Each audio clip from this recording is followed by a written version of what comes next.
Un premier contexte communicationnel, l'information verbale ou écrite émise n'est jamais la seule à être reçue. Oui, de toute façon, aujourd'hui, la com, c'est des spams dans nos boîtes mail toutes les 30 secondes. Non mais la communication c'est trop facile, monsieur. C'est un nouveau moyen pour les marques de nous C'est trop manipuler. facile, De toute monsieur. façon, aujourd'hui, C'est un la nouveau com. moyen.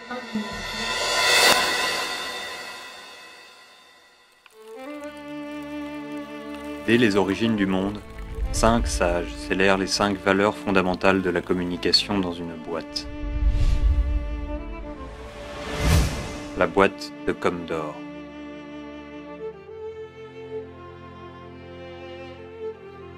Mais celle-ci fut ouverte et les valeurs perdues, laissant ainsi le monde en proie au chaos et à la destruction. Un élu fut choisi parmi la masse des mortels pour une mission exceptionnelle. Il dut partir à la rencontre des sages, gardiens des valeurs égarées. Pour récupérer la première valeur, le grand sage le confronta à un dilemme. Délocaliser sa production pour faire de plus grands bénéfices, mais au prix d'une pollution atmosphérique, ou instaurer une production écologique dans son pays, mais en acceptant de se soumettre à de lourdes contraintes fiscales. L'élu ne savait que choisir, car l'idée du profit le tentait. Il décida cependant de suivre la voie de la vertu. Le sage lui remit alors la première valeur échappée, la responsabilité. Il poursuivit son périple à travers le monde. Il trouva le deuxième sage, qui lui soumit alors une énigme. Une jeune marque invisible en son marché, aux yeux de ses clients, ne parvient à exister. Pour accomplir son destin, elle doit choisir entre 2 chemins.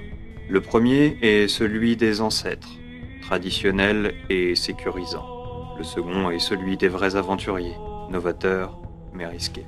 Conscient que pour les peuples de demain, le digital serait indispensable, la décision fut facile pour notre héros. Il reçut la seconde valeur, la créativité. Il poursuivit son périple à travers le monde et libéra la cohérence et l'échange. L'élu parvint à un château où le seigneur malheureux s'enfermait dans le mensonge. Il affirmait partout que le royaume se portait bien alors qu'il était en faillite, et ce, par sa faute. L'élu comprit qu'il s'agissait de la dernière épreuve où il ne devait pas trouver, mais bien éprouver la valeur. À la surprise du seigneur, il n'y eut ni colère, ni vengeance au sein du peuple. Tous s'engagèrent dans la reconstruction du royaume.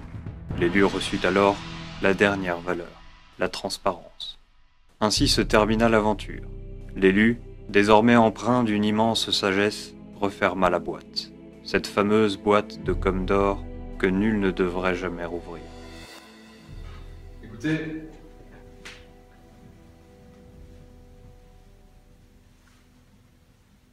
je vais vous raconter une histoire.